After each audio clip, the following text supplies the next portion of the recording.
2.9 GPA in high school, 1,400 out of 2,400 on the SATs.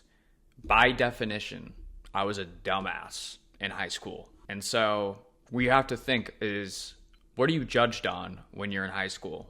Sports and school.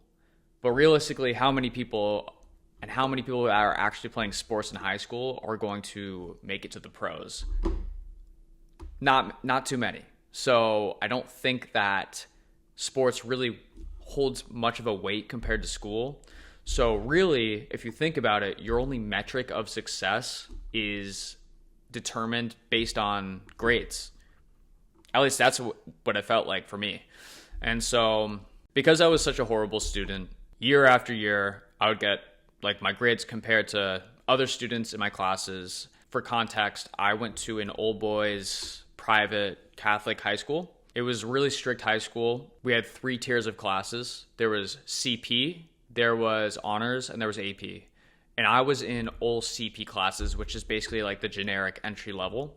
And so I not only was in all the worst classes, but I was doing horribly in them. So yeah, I just basically believed that I was dumb.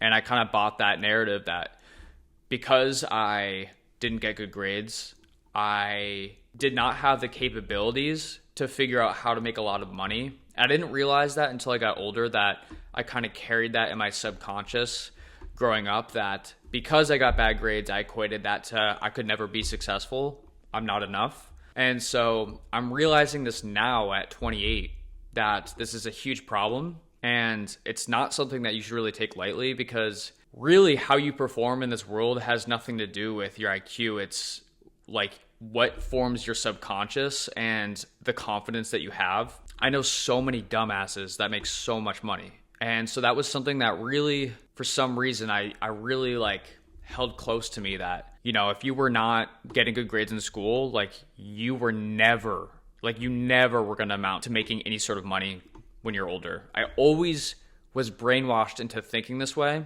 but it makes sense, right? It's like when you're younger, that is your only metric of success, is school. So if you suck at it, then there you go. Then you're just, it's just kind of brutal. But anyways, the more I get into this entrepreneurial world, not even just that, but mindset, motivation, self-improvement, I realize that there are some truths about this whole like woo-woo nonsense world. And I do think that it all comes down to how confident you are in the actions that you make, and what you tell yourself internally is what reflects in real life externally.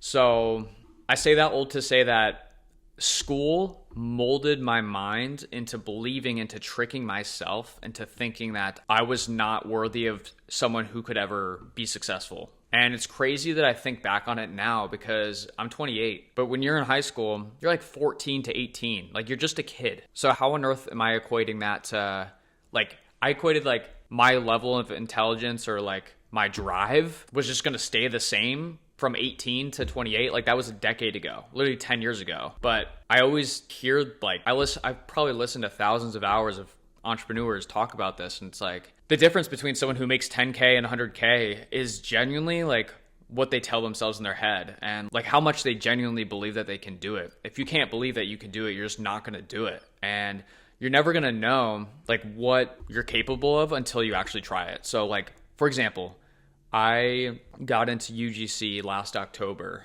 and I was watching everyone around me make a shit ton of money. And I felt like I was like the only one not making any money. And before that, I've never made like a lot of money before. So I just assumed in my head, like, oh, that's the people who make a lot of money. Like they were meant to do that. Like that, they have like a different, like their life was written to make a lot of money, and mine wasn't. It's kind of like what I had in my head. It's like, I wasn't capable of doing that. It didn't matter like what I did. It was just, that wasn't in the cards for me. And then basically, I think I had a good 6 months of just posting maybe like 1,500 videos on TikTok Shop, and I made no money between like so many different brands. And then the only difference is I just kept going, even though I wasn't seeing any sort of success. I really felt like this was going to be my ticket to making a full-time income online, working for myself. And it was because UGC is basically the combination of the only two skills that I have, which are video editing and sales. UGC is like the perfect combination of the two. So I'm a self-taught video editor. I taught myself freshman year of college, 2016. Now it's 2026. 10 years. So 10 years. And then I had about 3 years of sales experience, like just working like a corporate, your classic 9 to 5 sales job. So when I discovered UGC, I thought, wow, this almost feels like it's created for me. And so I just got obsessed with it. And I started in October of 2025, and I didn't see really any success until probably May of this year, 2026. And I hit my first 10K month with UGC. But before I hit that, I didn't even think that was possible. Like, that seems so out of reach. If you haven't done that before, then you obviously think that that's like unattainable. It's hard to, like, how do you trick your brain into believing that you are worthy of making that 10K a month? And something that I'm trying to figure out now is like, okay, I hit the 10K month, but then I dropped down to 3K the next month. How do I have the persona of someone that's making a consistent like 10K a month with UGC? And I was on a call with someone who he makes 80K a month with UGC working for one brand. And so I think it's really important that if there is a goal, like let's say it's a monetary goal, you have to figure out, one, like who's doing that, and two, like what are they doing every day to get to that? Like, what are their daily action items? And for this guy in particular, he posts a minimum of 15 ads per day for this one brand. That's the craziest part, is that it's for one single brand. And so if you want to be a top performing UGC creator who's making that much money, you need to be thinking like, you need to be posting like way more than you think. You need to be creating way more than you could ever imagine. And that really flipped the switch on in my head of like, okay, like this guy's clearly killing it. And he's saying right now that he's making 15 ads a day. And I was looking at myself and I'm like, okay, I'm only making like 4 ads a day. Like I can definitely get those numbers up. And so that's when I decided, I committed myself to doing, there was 1 week where I'm like, okay, no matter what, I'm going to do 50 ads from Sunday to Sunday. I'm going to get 50 ads done, all different like unique ads. And man, it really like, it was a lot, 10 ads a day. But it's funny is that month is when I hit my 10K month, my first month making 10K with UGC. And so it unlocked this thing in my head of like, oh, like really anyone can just do this.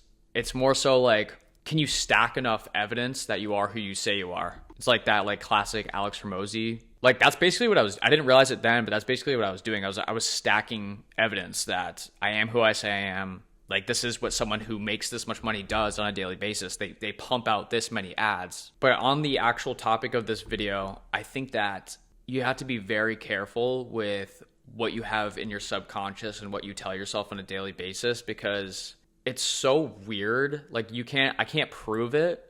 Like there's no way for me to prove it, but like if you genuinely don't believe that you can make 10K a month, like you're just not going to make it. It's like so weird how that works. Like it's this weird thing where it gives you this like this confidence. And I honestly think that the only ways to have this confidence is like actually putting in real work of someone who's already doing what you want.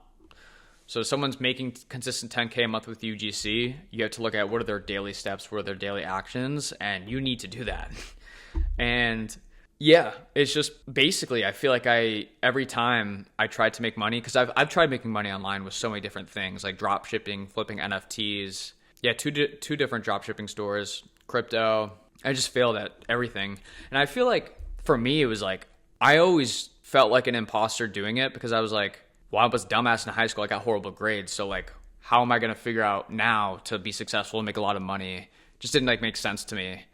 And I kind of feel like I self-sabotaged myself where like, I just wouldn't even put in the work because I was like, this isn't for me. Like this money is for people who got good grades in high school, who are already like super high IQ, who, you know, like they're going to figure out how to do this. It was written for them. It wasn't written for me.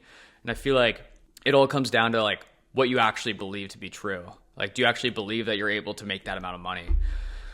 And it is funny too, right? Because I feel like we overcomplicate things, but it's like that person who has that like $100 million company, like they had to go to the same LegalZoom website to get a domain. They had to open up a bank account at the same Wells Fargo. Like they're all doing the same steps. It's like it's not like they're any different from you, but it's for some reason it seems so out of touch. Like they just seem so out of touch. And I don't know. I just feel like the hardest thing about wanting to transform your life and create a better life for yourself is unlearning all the bullshit that you were basically programmed into learning. And it's like, how do you do that? How do you unprogram yourself? And I'm still trying to figure that out now. I just got this book, Breaking the Habit of Being Yourself by Joe Dispenza. I haven't even started it, but that's definitely like first on my list of like things that I need to definitely start reading.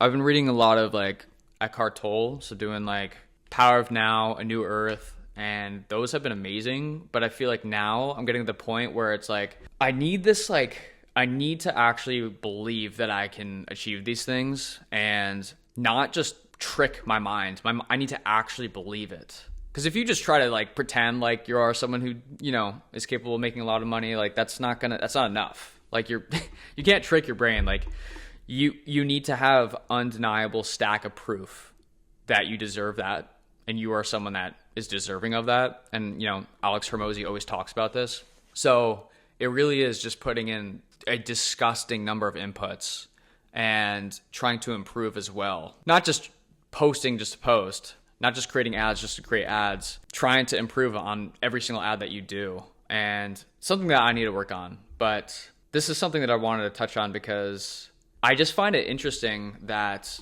like literally all that we're judged on when we're growing up is school. And if you've hated school like I did, like brutal.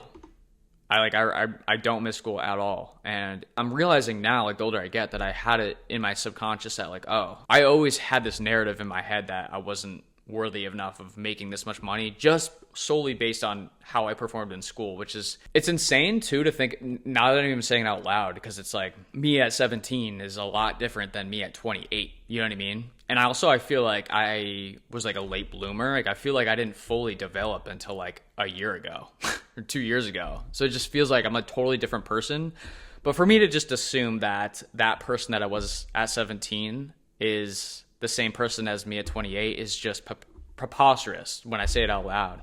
But that's why I feel like you need to be very careful with like what you tell yourself. And what's funny is like when I had my first 10K a month, I realized how very doable it is, because the platform that I post on, which is Tribe, they kind of break it down with how much you make a day. Like I got all these notifications on how much I make daily, and it's like, oh, wait, for me to make 10K a month, I just need to make $333 a day. And it's like, well, I'm doing that. So it's like, how do I double that? And it's like, I think once you really dumb it down, like, okay, this is how much I need to make per day.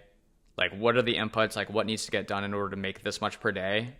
I think is just a good way to go about it. But yeah, I don't know. I just found this really interesting because I think, I know I'm not the only person who struggles with this, where it's like you kind of like have this almost like imposter syndrome where like you're not worthy of doing this, so you don't even start, which is like really scary to think about. So I'm just trying to figure out how to unprogram my brain and to think like, how does someone who's making 100K think?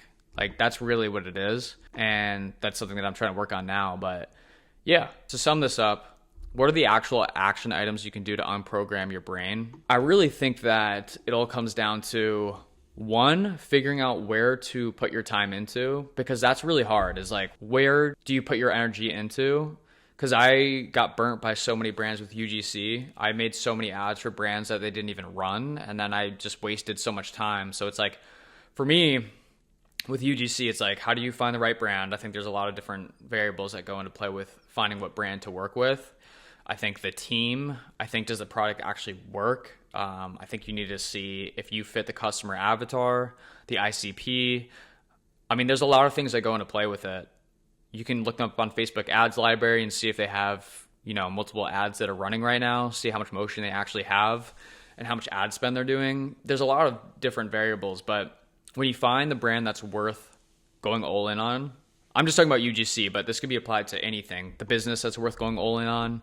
Like that's when you need to double and triple down. But I think it is really hard finding the right brand. But now I feel like I found at least one brand that is worth putting my time into. So then now it really comes down to stacking evidence of someone who is worthy of making a 20K a month with UGC. So what do? They're probably posting like 10 ads a day, and they're probably quality ads. So it all comes down to putting in the work. And then once you've built up enough evidence that you are someone who's worthy of making that, that's when you have the confidence. That's when it all comes to you. But if you're tricking your brain into just like thinking that 20K is going to come to you without putting in the work, like good luck.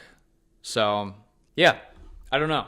If you made it to this far in the video, first of all, thank you. But second, let me know if you feel the same way, where like, do you have the confidence right now if you were to start something? Like, do you think that you're capable of making 10K a month consistently with like an online skill? Or are you like capable of making 50K a month? Like, how do you feel? And what do you think you're actually capable of? I'm curious because like to me, it was impossible. It didn't even seem real when I hit that first 10K a month. And then once I hit it, I was like, oh wait, this is not actually that crazy. And so I wonder what people who make like 100K a month, like what they're thinking. So anyways, thank you for making it to the end of the video. If you like this video, feel free to comment and don't forget to subscribe, and I will see you in the next one. Peace.